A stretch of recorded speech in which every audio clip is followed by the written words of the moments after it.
नमस्कार, बहुत स्वागत है आपका। आप देख रहे हैं ग्रैंड धर्मा सन्मार्ग। मकर संक्रांति के तारीख को लेकर थोड़ा उलझन है कि 14 जनवरी को मनाएं या 15 जनवरी को। देखिए, सबसे पहली बात तो संक्रांति यानी कि सूर्य जब धनु राशि से निकलकर मकर राशि में प्रवेश करते हैं तो इसको हम संक्रांति कहते हैं, और मकर राशि में प्रवेश करने को मकर संक्रांति कहते हैं। तो चलिए जानते हैं विस्तार से। देखिए, 14 जनवरी रात 8:49 पर सूर्य मकर राशि में प्रवेश करेंगे, अगर हम काशी के मत की माने तो।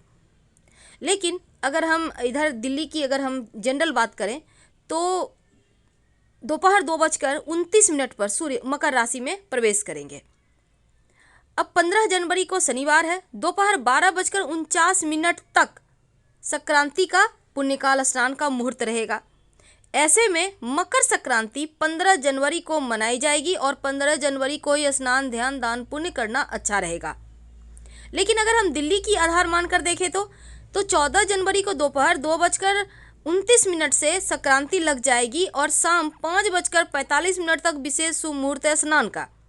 ऐसे में सूर्यदेव का मकर राशि में प्रवेश चूंकि दोपहर में हो रहा है, अब मकर संक्रांति 14 जनवरी को मनानी चाहिए। अब स्थान आधारित पंचांग देखने पर पुण्यकाल भी अलग अलग हो जाता है, इसलिए उलझन की स्थिति बनी हुई है। तो ऐसे में आप दोनों ही दिन बना सकते हैं मकर संक्रांति। अब 14 जनवरी को 29 साल के बाद दुर्लभ संयोग बना हुआ है, सूर्य शनि ग्रह एक साथ मकर राशि में रहेंगे, और ऐसा योग 1993 में इसके पहले बना था। इस दिन चूंकि तिल का महत्व है, तो आज हम आपको तिल के ही प्रयोग बताएंगे। इस मकर संक्रांति पर क्या करें।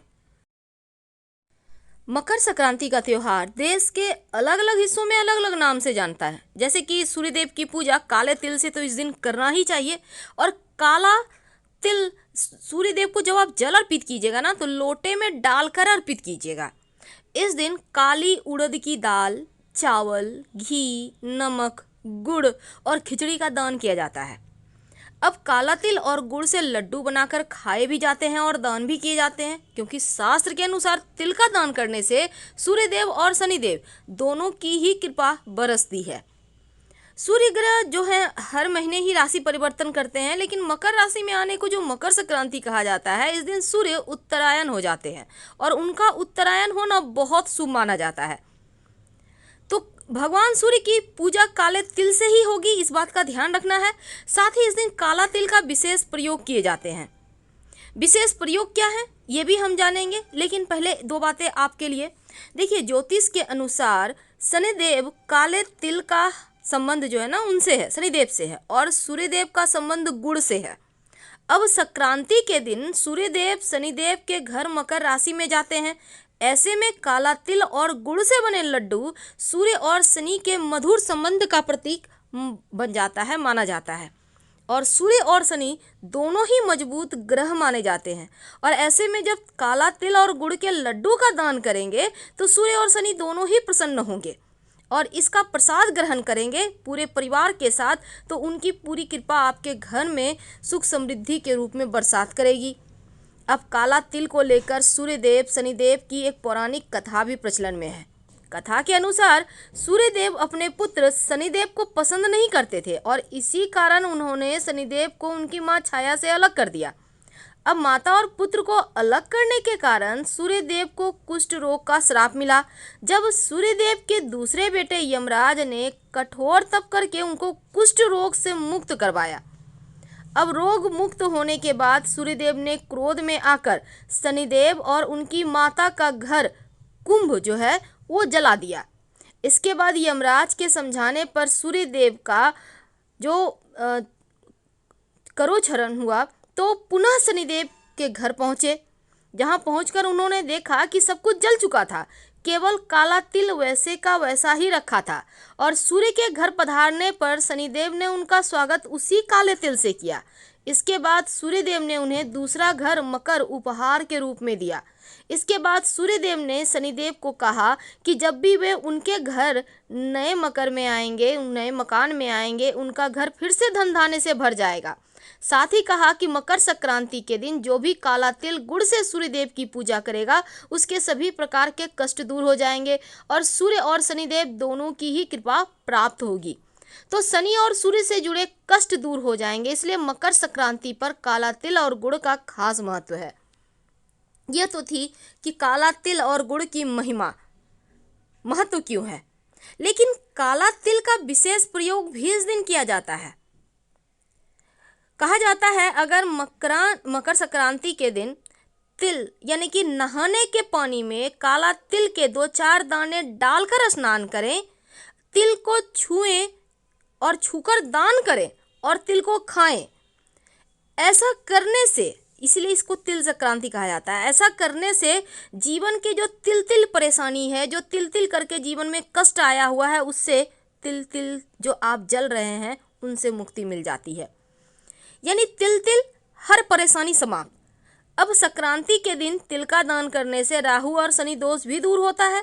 मान्यता है कि तिल की उत्पत्ति भगवान विष्णु के शरीर से हुई थी, इसीलिए इस दिन तिल का महत्व और बढ़ जाता है।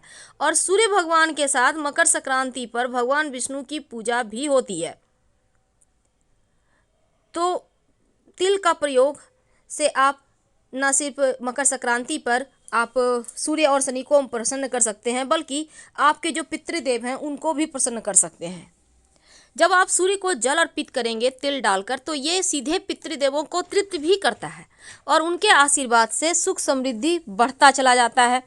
दूसरी बात, काला तिल के प्रयोग जब आप पीपल के पेड़ में जल अर्पित कीजिएगा तो 1 लोटा जल में 1 चुटकी काला तिल, अगर आपके घर में कच्चा दूध हो तो 2-4 बूंद दूध ले लीजिए, नहीं है तो छोड़ दीजिए।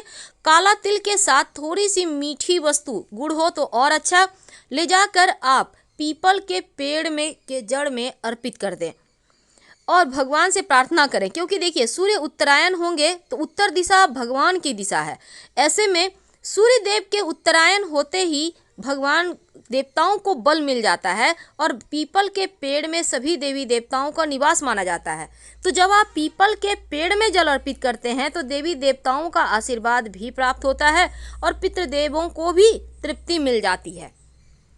इस दिन पवित्र नदी सरोवर में नहाने का विधान है। अगर आप पवित्र नदी सरोवर में नहा पाएँ तो अच्छी बात, नहीं तो तिल का उपटन लगाकर तिल मिले हुए जल से स्नान करें और साथ ही तिल खाएं भी और तिल का दान भी करें। लेकिन किसी का भी तिल खाने से बचें, दान में तिल मत लें। वैसे अगर आप ब्राह्मण हैं तो ब्राह्मण को अधिकार है, उन्हें ले सकते हैं, लेकिन आम व्यक्ति किसी का भी तिल खाने के पहले 2 बार जरूर सोचे।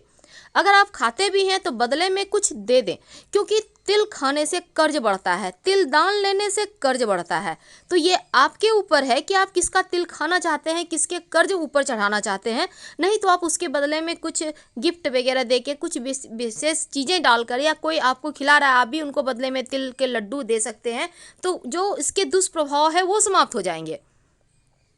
अगर शनिदेव की 7.5 ढैया चल रही हो तब एक छोटा सा काम कीजिएगा।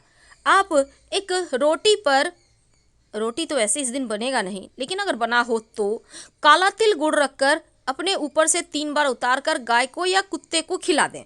अगर रोटी ना बना हो तो तिल गुड़ भी आप गाय को खिला सकते हैं, खिचड़ी भी खिला सकते हैं। तो इससे भी आप चाहें तो खिचड़ी में 2-4 दाने तिल के डालकर भी दान कर सकते हैं। धन्यवाद।